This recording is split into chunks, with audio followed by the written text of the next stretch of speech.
Supreme court PDM के जलसे के हवाले से, एहतजाज के हवाले से आज क्या कुछ हुआ, दिन भर की रिपोर्ट के लिए चलते हैं हमारे रिपोर्टर अस्करी बल्ती की तरफ। अस्सलाम वालेकुम नाज़रीन, मैं हूं आपका होस्ट और आपका दोस्त अस्करी बल्ती। आप देख रहे हैं बीएफपी न्यूज़ चैनल। और जैसा कि आपको पता है कि आज हमारी न्यूज़ और वीलॉग जो है हमारा पीडीएम के जो धरना है इस्लामाबाद में, उसके हवाले से हो रहा है।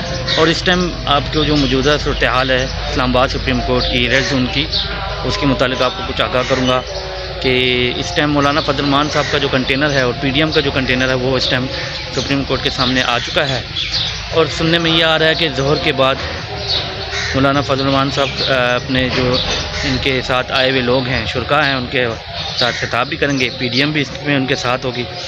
और आप देख सकते हैं कंटेनर पे काफ़ी जो इस टाइम लीडरान हैं मुख्तलिफ़ जमातों के वो भी हैं, उनकी भी तस्वीरें लगी हुई हैं। और इस टाइम जो जलसे में लोग आए हुए हैं, इन्होंने मुख्तलिफ़ पार्टियों के झंडे भी लगाए हैं। आइए नाज़रीन आपको दिखाते हैं इस टाइम कि सुप्रीम कोर्ट के बाहर और रेड जोन के बाहर क्या हो रहा है। लाखों साहब तरतीब को ठीक कर ले। मजमा आ रहा है पीछे, बहुत बड़ी बड़ी रैलियां इस वक्त इस्लामाबाद में दाखिल हो रही है। एक तो मैं इंतजामिया से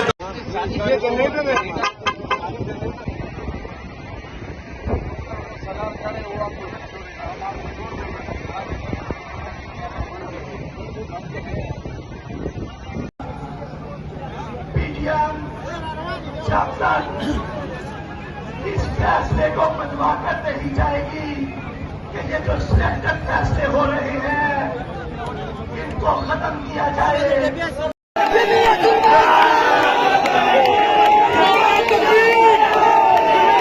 इनके तहफ़्फ़ुज़ का हलफ उठाया हुआ है कि यकतरफा फैसले क्यों हो रहे हैं। पिछले 2-3 साल से इसकी रुकनी बेंच के फैसले यकतरफा क्यों हैं। कौन लोग हैं थोड़ा सा